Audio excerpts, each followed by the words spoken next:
आखिर कब तक चलेगी मिडिल ईस्ट की ये जंग? आखिर इस जंग में कौन कौन जलकर खाक होगा? क्या है इसका सबसे ज्यादा नुकसान भारत को? और कब तक ये बातें होती रहेंगी कि जो पूरी की पूरी जंग है उसमें जो असली नेता बनने की कोशिश अमेरिका कर रहा था, क्या वाकई में वो विश्व शक्ति है भी कि नहीं? करेंगे इन्हीं सारे मुद्दों पर चर्चा इस वीडियो में, इसलिए बने रहेगा आखिर तक हमारे साथ। नमस्कार, मैं हूं चेतना शर्मा। आप देखना शुरू कर चुके हैं संवाद भारत का। भारत के लिए वीडियो चाहिए बिजनेस प्रमोशन का या फिर पर्सनल ब्रांडिंग के लिए, तो अब आपको एक ही जगह मिलेंगे हाईटेक स्टूडियोज, प्रोफेशनल सेटअप और creative team, green screen and sound proof studio, perfect lighting और pro setup, podcast setup, ultra clear audio और multi camera angles, 75 inch touch panel, teaching और एक्सप्लेनर वीडियोस के लिए परफेक्ट, 10 से 15 साल experienced anchors और journalist जो आपके कंटेंट को देंगे प्रोफेशनल टच। राजस्थान का तीसरा सबसे बड़ा डिजिटल न्यूज चैनल आपकी ब्रांड को मिलेगा प्लेटफॉर्म। 50+ प्रोफेशनल वीडियो मॉडल्स जो आपके प्रोजेक्ट को बनाएंगे ज़्यादा इंगेजिंग। हमने 5000+ बिजनेस और ब्रांड्स को ग्रो करने में की है मदद। अब आपकी बारी। बातचीत करने के लिए मेरे साथ मौजूद है देश के लिए 35 साल से ज्यादा का वक्त अपनी सेवा में दे चुके कर्नल साहब, कर्नल देवानंद गुर्जर। आपका बहुत बहुत स्वागत है सर। आपका भी चेतना जी, बहुत बहुत आभारी हूं मैं कि मौका दिया। आपके दर्शकों को मेरा नमस्कार, प्रणाम, जय हिंद। सर, मैं सबसे पहले आपसे यही सवाल पूछना चाहूंगी कि आखिर ये युद्ध चल किसके बीच में रहा है? हर रोज ऐसा लगता है कि नहीं ये जंग उन दोनों के बीच में है, नहीं अब ये पाकिस्तान आ गया, अब ये हो गया, वो हो गया, तो समझ नहीं आ रहा। आप मुझे एग्जैक्टली बता पाएंगे कि ये जंग है किसके? देखिए चेतना जी, आपका सवाल इतना गहरा है जिसका मैं मानता हूँ कोई भी अपने आप को जो विद्वान कहते हैं वो भी जवाब नहीं दे सकते। ये जंग, आज के दिन जो युद्ध चल रहा है, देखिए एक्चुअली माना जाए तो ये जूस और मुसलमानों के बीच में चल रहा है कहानी, बिकॉज इजराइल और ईरान की शुरू होती है। और इस युद्ध को लेकर के करीब 4000 वर्ष जूस, देखिए लोग कहते हैं कि ये कहाँ से आ गए भाई। इजराइल को लोग कहते हैं कि ये तो सन 47 में बना है, बट ऐसा नहीं है। ये 4000 वर्ष पुराना इनका धर्म था। इनका टेम्पल 1 तोड़ दिया, टेम्पल 2 तोड़ दिया। ये इतिहास, जैसे भारत में आक्रांता आए, उन्होंने हमारे मंदिर तोड़े, बहुत सारा कुछ हुआ।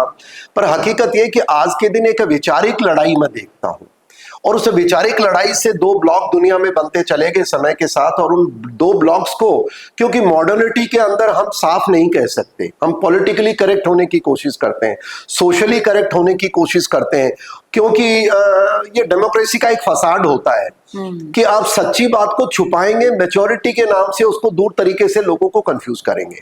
तो युद्ध इस तरह, आज के दिन जो अभी युद्ध चल रहा है, देखिए अमेरिका ने 28 की रात को बम बरसाए, ठीक है साहब, और पूरा मार्च चल रहा, आज अप्रैल का, आज 11 अप्रैल 11 हो चुका है आज। तो देखिए इतने 30 दिन से ज्यादा, राधा 40 दिन हो रहे हैं इसके, 40 दिन से ज्यादा युद्ध चल रहा है। पहला बॉम्ब बरसाया अमेरिका के B-2 बॉम्बर ने, जहां पर ईरान के सो कॉल्ड सुप्रीम कमांडर, जो उनके धर्मगुरु भी थे, और धर्मगुरु के पास ही पूरी पावर थी सरकार की। क्योंकि देखिए ईरान के केस में सरकार अलग है, नागरिक अलग है, धर्मगुरु अलग है। उस सुप्रीम कमांडर को करीब 40 लोगों के साथ 5 मिनट के अंदर सल्टा दिया गया था। उसके बाद इजराइल इसमें जुड़ता है, ईरान फिर वापस रिटेलिएट करता है, और उसके बाद IRG रिटेलिएट। अब IRG, आपके दर्शकों को समझाना चाहूंगा कि मैं क्यों कह रहा हूं ये 2 देश नहीं है। ईरान जो हम आज के दिन कह रहे हैं, बहुत सारे भारत में भी लोग हैं।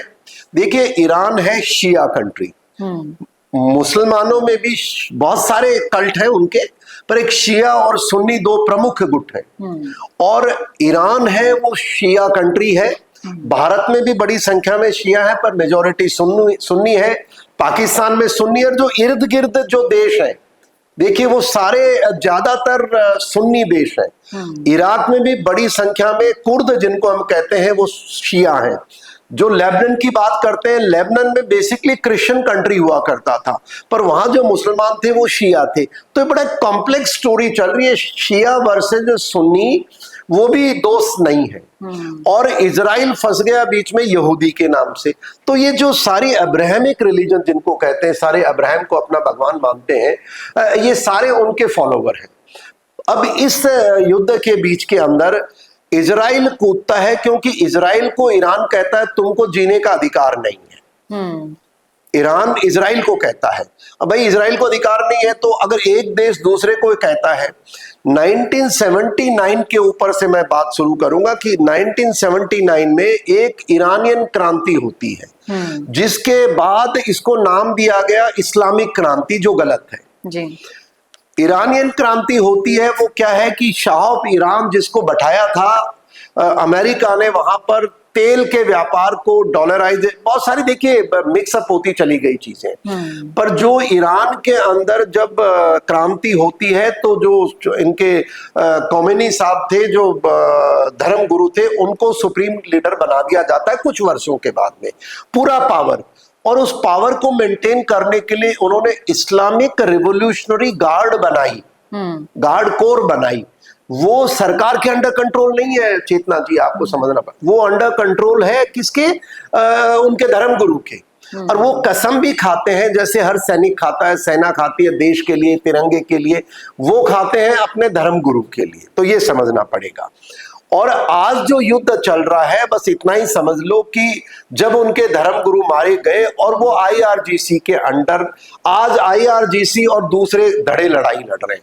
अब IRGC क्या है, मैं थोड़ा देर समझा दूं।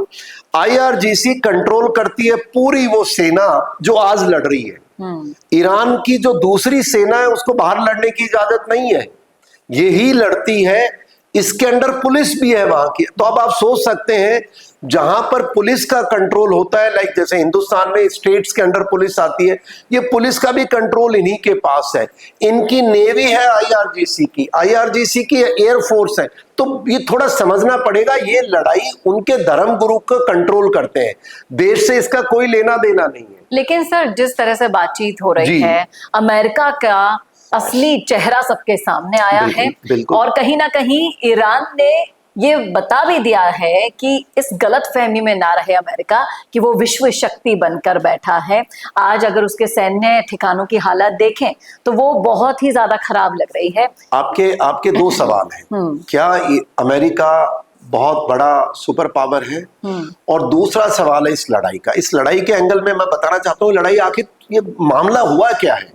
देखिए, बहुत सारे विद्वान कहते हैं तेल के लिए, कुछ कहते हैं धर्म के लिए, कुछ कहते हैं वैचारिक लड़ाई है, कुछ कहते हैं इजराइल के सर्वाइवल का है, बट आपको जो मैं चीज बता रहा था, IRGC और जो इनके मुल्ला रेजीम है, मैं मिलिट्री टर्म्स यूज कर रहा हूं मेरी तरफ से, मुल्ला रेजीम के नीचे इन्होंने क्या किया, 79 के बाद जहां जहां शिया पॉपुलेशन थी, पॉकेट्स थी दुनिया में, लाइक लेबनान के अंदर, दक्षिण लेबनान में, तो वहां भी उनके शिया ग्रुप्स थे। तो वहां पर जो हिजबुल्लाह जो नाम सुनते हैं आतंकवादी संगठन, वो वहां है।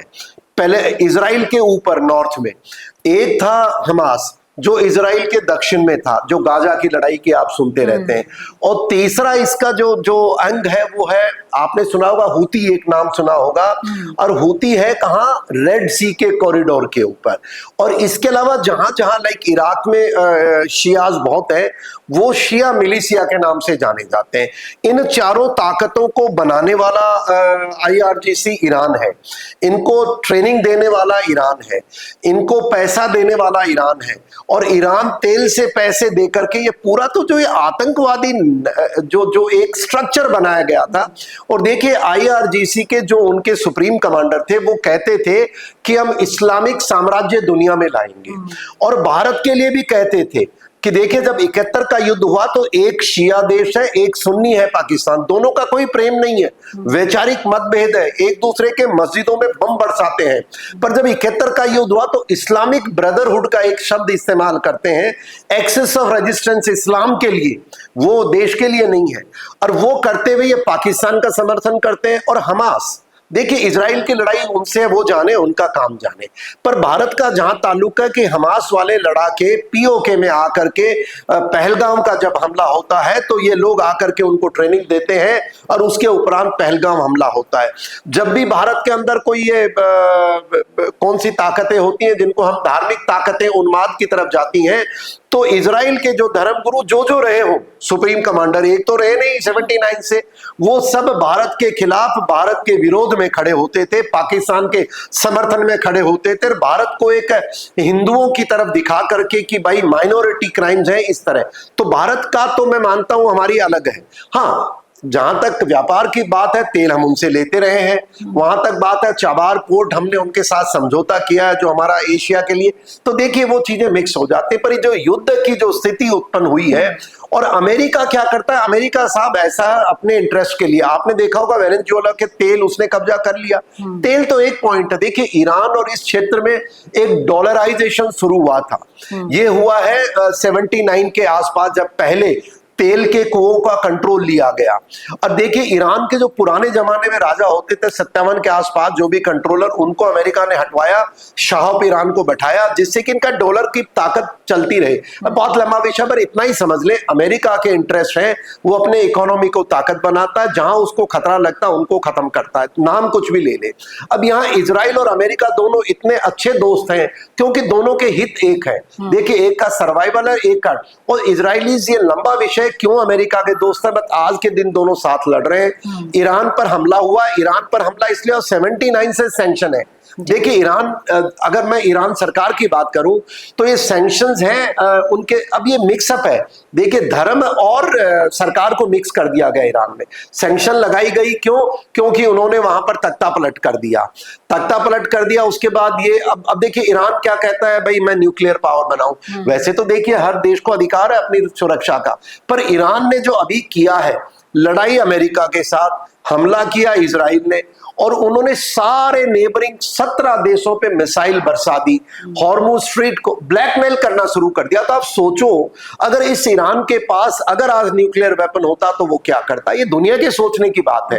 पर सवाल ये है कि आज के दिन जो स्थिति है, और ये स्थिति बड़ी गंभीर है, और ये युद्ध, एक और मैं मेरा आयाम जोड़ दूं, आप इजाजत दें, ये युद्ध ईरान, इजराइल, अमेरिका नहीं है, ये दो पावर लड़ रहे हैं। आप देखिए 3 वर्ष से ज्यादा या 4 वर्ष हो चुके, यूक्रेन पर रशिया ने हमला किया था, वहां पर अपना वर्चस्व बनाने के लिए। अब मैं उसमें नहीं जा रहा हूं क्यों किया, वो युद्ध आज भी चल रहा है। वो युद्ध इसलिए नहीं चल रहा है यूक्रेन इतना ताकत है, वो इसलिए चल रहा है कि अमेरिका उसको समर्थन कर रहा था और नाटो उधर से उनको सपोर्ट कर रहा था, इसलिए चल रहा है। वरना देखिए सुपर पावर चाहे जैसे खत्म कर सकता है। तो इधर क्या हुआ है, अभी हम एंड नहीं देख पाएंगे फिर। ना मैं आपको बता रहा हूं बिल्कुल नहीं है, क्योंकि इस युद्ध के पीछे चीन और रूस। एक बात बताएं चेतना जी, हम 99 में जब हमारा युद्ध हुआ, हमारे पास सैटेलाइट लिंक नहीं थे। आज ईरान के मिलिशिया तो है, वो IRGC कोई मैं सेना नहीं मानता हूं, ये एक वो ताकत है जो अपने धर्म की रक्षा के लिए कर रही है, उनका देश से कोई लेना देना नहीं है। अगर देश से होता तो 3 दिन पहले जब अमेरिका ने उनको धमकाया कि मैं तुम्हें बर्बाद कर दूंगा, अमेरिका कर सकता। देखिए साहब, सुपर पावर के बाद इतनी ताकत होती है, वो निर्दोष को मारे जिसको मारे। और हकीकत है कि आज तक अमेरिका का एक भी देश ने ये नहीं बोला कि अमेरिका तुमने गलत किया, जबकि जानते सब है। क्यों बोलेंगे, क्यों, कौन पंगा लेगा भाई, जो ताकतवर होता है उससे सब डरते हैं। पर देखिए, जो अगर ये भी अच्छे होते, 3 दिन पहले जब धमकी दी थी, तो देखिए नैरेटिव कैसे चलाते हैं। ईरान के अंदर जो इनके फॉलोवर्स हैं, उनके लिए इन्होंने एक नैरेटिव चलाया कि देखो हमारे लोग, बच्चे हमारे साथ खड़े हैं। पर हकीकत यह है कि ईरान के IRGC ने बच्चों को बंदूक की नोक पर पुल के नीचे खड़ा किया, इंस्टॉलेशंस के बाहर इनकी ह्यूमन चेन बनाई। तो देखिए जिसको जो सूट करता है वो नैरेटिव चलाता है। लेकिन ये कभी ना खत्म होने वाला युद्ध, अगर आप कह रहे हैं, बहुत गंभीर सिचुएशन है, सबका भारत पर क्या फर्क पड़ेगा, क्योंकि अब काफी ज्यादा फर्क पड़ने लग गया है, आम जनता तक ये आज पहुंचने लगी है। मैं अगर आप इजाजत दें, भारत के असर पे जो आज की स्थिति है कि इनकी एक सीज फायर का एक बातचीत चली थी 2 दिन पहले, उसका भी उल्लंघन कर रहा है। हाँ, वो नाम मात्र है। मैं इस पे आपके चैनल पे पहली बार चर्चा कर रहा हूं, तो वहां हमारी चर्चा हुई ये थी कि जिसमें ज्यादातर ये मानते हैं कि ये जो सीज फायर है ये सेना की भाषा में टैक्टिकल पॉज है, जहां पर सेनाएं रीग्रुप करती हैं, रीअलाइन करती हैं और अपनी जो भी कमियां दूर करते हुए वापस बड़े हमले की तैयारी करती हैं। ऐसा है इनका भी, मुझे यही लग रहा है। देखिए कि ये कोई सीज फायर नहीं है। सीज फायर क्यों नहीं है?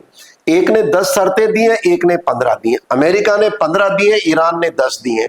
उन 10 शर्तों में जब बातचीत होने लगी तो जो भी मध्यस्थता कर रहा है, पाकिस्तान कर रहा है, मैं उसमें नहीं जाऊंगा पाकिस्तान का क्या है क्यों नहीं कर रहा, बट हकीकत यह कि इस्लामाबाद, उनके पाकिस्तान के अंदर ये इनकी वार्ता, अभी शायद जेडी वेंस वहां पहुंच चुके हैं, 11 बजे उनका अराइवल का टाइम था, पर पहुंच गए हैं। पर एक तरफ ईरान के जो एम्बेसडर कहो, जो पाकिस्तान में, उन्होंने ट्वीट किया कि हमारे इनके धर्मगुरु को मारने वाला अमेरिका, हम इनके उपराष्ट्रपति को मारेंगे। और ये सही है कि वहां पर जिस प्रकार पाकिस्तान में पूरा लॉकडाउन है, पूरा मतलब गैरिजन बंद कर दिया गया है, कंट्री स्टैंड स्टिल आ गया है। और दूसरी तरफ जो ईरान है वो कहता है कि जब तक इजराइल अमेरिका जो लेबनान पर हमला नहीं करेगा, इजराइल एक्चुअली लेबनान पे नहीं कर रहा है, जैसे मैंने बताया लेबनान क्रिश्चियन कंट्री था, ऊपर उनके क्रिश्चियंस हैं, बीच में सुन्नीज हैं, इधर शिया हैं। तो वो कहता है जब तक नाम लेबनान का ले रहा है, पर इजराइल कर रहा है मैं तो लेबनान पे हमले नहीं कर रहा हूं, मैं तो इन मिलिटेंट हिजबुल्लाह पे कर रहा हूं। तो ये बड़ी कॉम्प्लेक्स स्टोरी है। पर चलिए, वो अभी पाकिस्तान में ईरान का भी डेलीगेशन गया है, अमेरिकन भी पहुंच रहे हैं, और ईरानियन जो डेलीगेशन आया, अगर इनकी मंशा शांति की होती तो जो हवाई जहाज में उन्होंने पता क्या किया, चेतना जी आप जरूर अपने इसमें डालिएगा फोटो हवाई जहाज की, हर सीट के ऊपर जो बच्चे कहीं मारे गए थे उनकी फोटो, उनके स्कूल बैग, ये दोनों अपना अपना नैरेटिव आगे बढ़ा रहे हैं, अपनी अपनी बात समर्थन में लेके चल रहे हैं।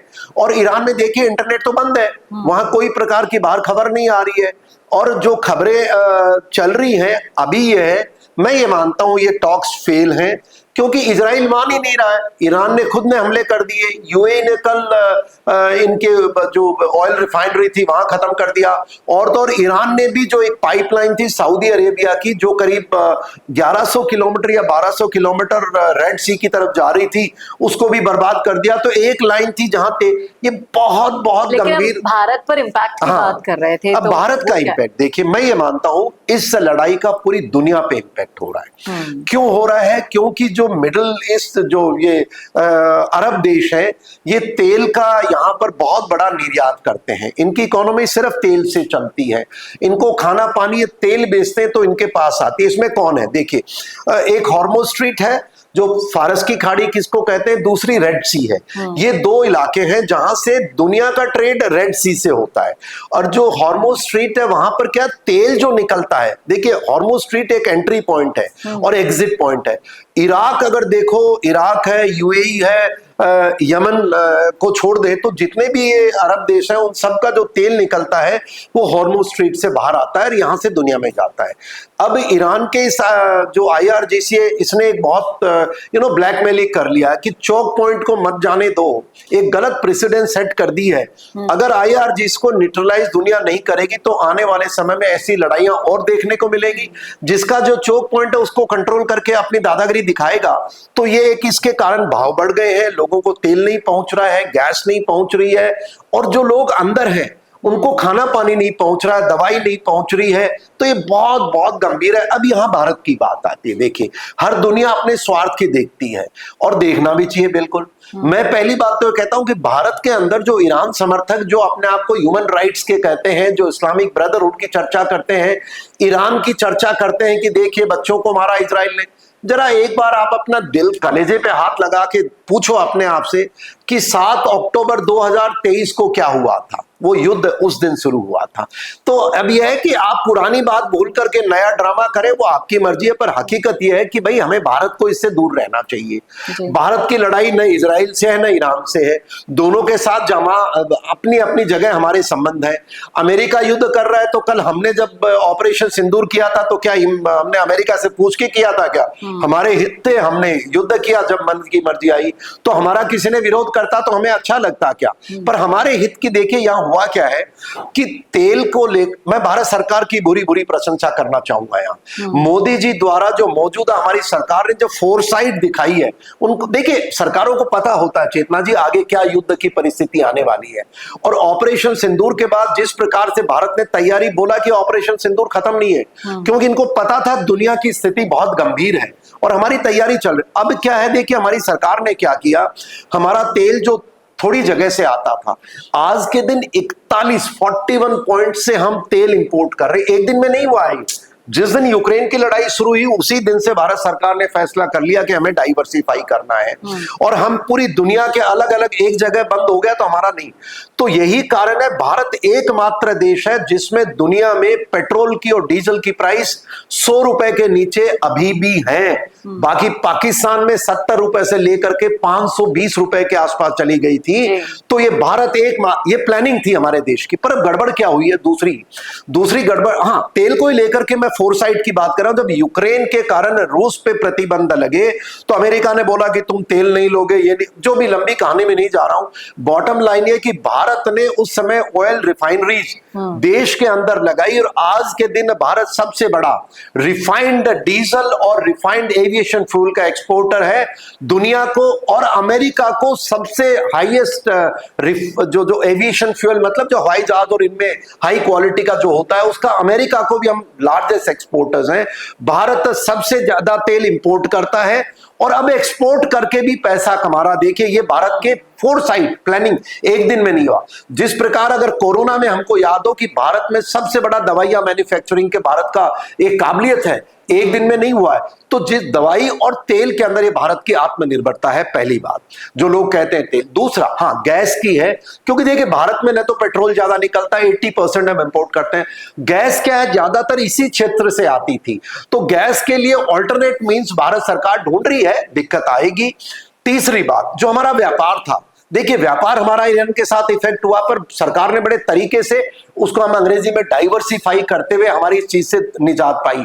पर जो हमारा ट्रेड इराक के साथ होता था, इन हमारा खाने का, देखो फूड प्रोडक्ट्स हम बहुत ज्यादा एक्सपोर्ट करते हैं, फूड प्रोडक्ट्स हैं, दवाइयां हैं, टेक्नोलॉजी, और हमारे करीब 1 करोड़ से ज्यादा लोग इस क्षेत्र में काम करते हैं जो हमारे देश के अंदर इकोनॉमी में भागीदारी होते हैं।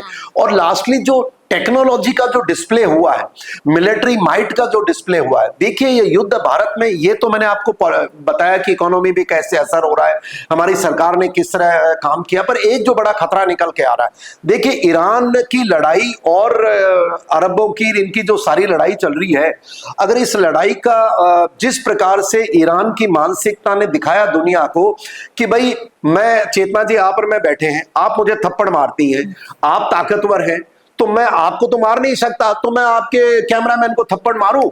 तो ये ईरान ने किया। ईरान अमेरिका पे तो गोले बरसा नहीं सकता, क्यों, अमेरिका बहुत दूर है।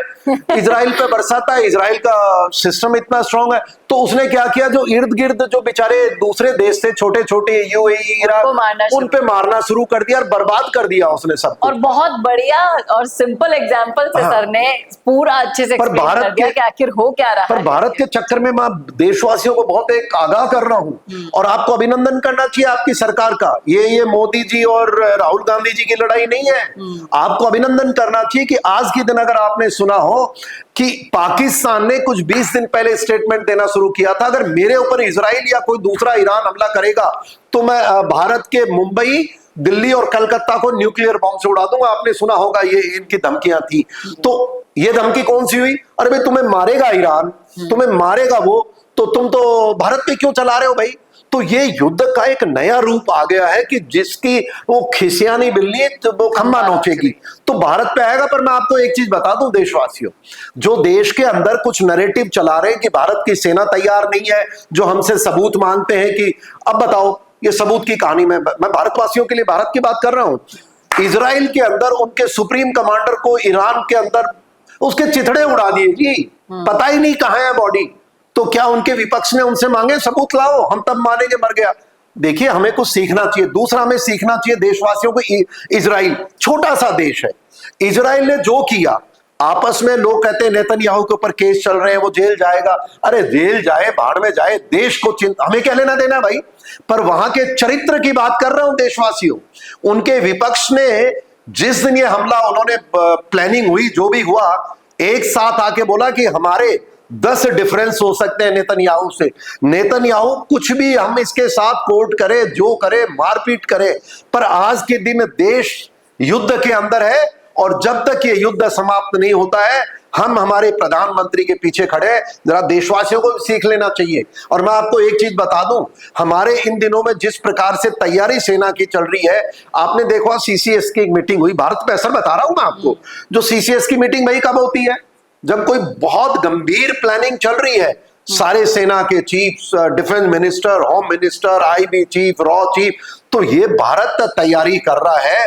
और आज जो पाकिस्तान में हो रहा है, देखिए खुदा, ये टॉक्स तो फेल हो गई हैं, होनी है, क्योंकि फायरिंग वायरिंग ये चलेगी, दोनों बाई करेंगे। और इस युद्ध का अंत में आपके चैनल पे मेरी बात समाप्त करने से पहले कह सकता हूं चेतना जी, जब तक आईआरजी, देखिए आईआरजी क्या है, मैंने बताया आतंकी संगठन है ये, और इसको अभी अर्जेंटीना ने डिक्लेयर भी कर दिया है। मैंने समझाया ना, हूती, हमास, हिजबुल्लाह सबकी ट्रेनिंग करते हैं। आज ये क्या कर रहे हैं, इन्होंने 30,000 अपने निर्दोष नागरिकों को मारा, बहुत सारे भारत में जो लोग करें। और अब क्या किया, वो चेतना जी थप्पड़ मारने वाली बात है, उन्होंने पूरे ईरानी देशों पर बम बरसा दिए। आज हॉर्मुज को पकड़ के बैठ गए, अब वो हूती को कह रहे हैं कि तुम जाओ यमन के अंदर, वो तुम रेड सी को भी चोक कर दो।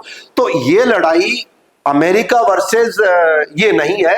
हाँ, ताकतें बड़ी हैं, रूस अपना खेल खेल रहा है। हकीकत यह लड़ाई तब खत्म होगी जब आईआरजीसी, आज के दिन उनकी लीडरशिप खत्म हो गई है, उनके धर्म, उनको सबको निपटा दिया इजराइल और अमेरिका ने। अभी क्या 31 जगह इनका कमांड डिसेंट्रलाइज है, जिसके हाथ में कुछ आता है वो बरसा देता है, जितना थोड़ा मोटा। और इनको कोई भी दुनिया की ताकत हवाई जहाज से बर्बाद नहीं कर सकती। आपको याद होगा गाजा के अंदर जितनी अंडरग्राउंड टनल्स बनाई थी, आज भी इजराइल उनसे लड़ाई लड़ रहा है। और ईरान तो एक देश था भाई, तेल का भंडार था, वहां अंडरग्राउंड सिटीज बनी हुई है, अंडरग्राउंड मिसाइल सेंटर्स बने हुए, अंडरग्राउंड ड्रोन सेंटर्स बने हुए, और वो इतना बड़ा जलसा, उन्होंने 31 कमांड सेंटर्स में है। तो हाँ, कुछ बर्बाद होंगे, पर ये युद्ध नहीं रुकेगा जब तक यहां सेनाएं नहीं जाएंगी या अमेरिका कुछ ऐसा, जैसे सीरिया में किया था। सीरिया में एक टेररिस्ट को उन्होंने राष्ट्रपति बना दिया था, याद है आपको? और उसके बाद वहां उन्होंने शांति का ड्रामा किया। मैं नहीं कह सकता ड्रामा, हाँ, ईरान में अगर जैसे एक बहुत इंपॉर्टेंट चीज है, एक शांति हो सकती है, वो शांति है पहले तो इनको मारा जाए, ये मारे हवाई जहाज से नहीं जाएंगे। तो जब तक अरब कंट्रीज इकट्ठी होकर के ग्राउंड असॉल्ट नहीं करेंगी, इसका खात्मा नहीं होगा, ऐसे ही खुचर फुचर चलती रहेगी। दूसरा एक और तरीका है, मैं अभी जो मेरे दिमाग से सोच रहा हूं, शायद आपके दर्शक ज्यादा विद्वान है मेरे से। देखिए अभी क्या हो रहा है कि अभी आज बातचीत चल रही है, बातचीत में कौन गए हैं, इनके विदेश मंत्री गए हैं। अगर हम फॉलो कर रहे हो, ये मैंने कहीं, मेरा विचार है, दुनिया में जरूरी नहीं ऐसा हो। अगर हम देखें कि इनके विदेश मंत्री कौन थे, इनके विदेश मंत्री की जो इनके धर्म गुरु थे, सुप्रीम कमांडर से नहीं बनती थी, ऐसा मुझे ज्ञात है। अगर ये कहीं कहीं कहानी है तो वेनेजुएला वाली कहानी होगी। मोदरो को उठा करके अमेरिका ले गया, जो विपक्ष की लीडर थी पहले बोली नहीं नहीं हम अमेरिका को कुछ नहीं करेंगे, नहीं करेंगे, आखिर में आज वो सरेंडर हो गई और पूरा तेल का कंट्रोल अमेरिका को पकड़ा दिया। तो हो सकता है कहीं कहीं ऐसी कोई रणनीति आ जाए, ऐसा दी एंड होने का भी उम्मीद, हाँ होने की उम्मीद है, क्योंकि वो जो विदेश मंत्री है वो बातें तो ऐसी कर रहे हैं अपनी ऑडियंस को करने के लिए, पर कोई न कोई इनका एक आदमी आएगा तो जाके वो क्या होगा, अमेरिका की शर्तें मानी जाएंगी, कुछ मानेंगे कुछ नहीं मानेंगे। हाँ, कहेगा न्यूक्लियर हम करेंगे नहीं, दूसरा कहेगा कि भाई ठीक है इजराइल को बोलो थोड़े दिन मान जाए, हॉर्मुज पे ये करके धीरे धीरे एंड में अमेरिका का जो मकसद है, देखिए अमेरिका चाहता है कि मेरे यहाँ जो तेल है, उसने वेनेजुएला का कंट्रोल कर लिया, जो बहुत दुनिया का बहुत बड़ा फील्ड था, इस इलाके में वो अपनी दादागिरी नहीं छोड़ सकता, वो कंट्रोल किसी न किसी तरीके से करेगा। दूसरी बात, जो अब बिलियंस डॉलर ये रोज खर्च कर रहा है, आपने सुना होगा 200 टाइम्स 200 टाइम्स डिफेंस बजट बढ़ा दिया उन्होंने, एक टाइम नहीं 200 गुना अगले साल के लिए।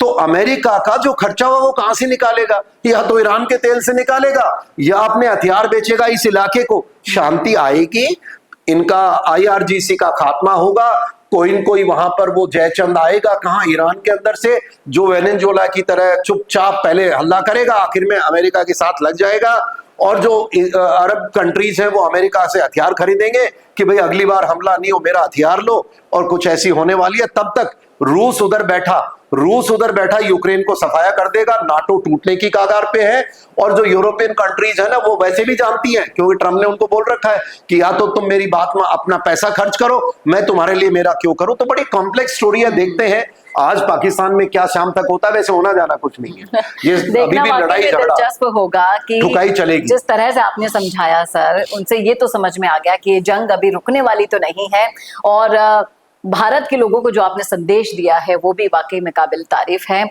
आपको भी अपनी सरकार पर विश्वास रखना होगा, भरोसा रखना होगा। काबिल है हमारी सरकार और हमारी सेना। जी बिल्कुल, बहुत बहुत शुक्रिया सर इस मुद्दे पर। Thank you very much. जय हिंद चेतना जी। आपने देखा पूरा वीडियो तो बताइएगा जरूर क्या सोचते हैं आप इस मुद्दे पर, लिखिएगा जरूर राय कमेंट बॉक्स में, और ऐसे वीडियोस के लिए देखते रहिए संवाद भारत के लिए। नमस्कार। मुद्दों पर बेहतरीन बोल सकते हो आप, लेकिन आपके सोशल मीडिया पर उन वीडियोस को कोई देखता ही नहीं, देख भी ले तो विश्वसनीयता नहीं मिलती। अब आपके वीडियो को पूरा राजस्थान और पूरा देश देखेगा जब उसे 5 लाख से ज्यादा सब्सक्राइबर्स वाले डिजिटल न्यूज चैनल दिखाएंगे। इंस्टा, फेसबुक पर 4 लाख से ज्यादा लोग उसे देखेंगे, और न्यूज चैनल की विश्वसनीयता उसके साथ आपको मिलेगी। न्यूज एंकर के साथ स्टूडियो में पॉडकास्ट हो या बिजनेस को लाखों लोगों तक पहुंचाना हो, जुड़िए लाखों फॉलोवर्स और करोड़ों की रीच वाले चैनल से जुड़ने के लिए आज ही व्हाट्सएप करो 9549700549 पर।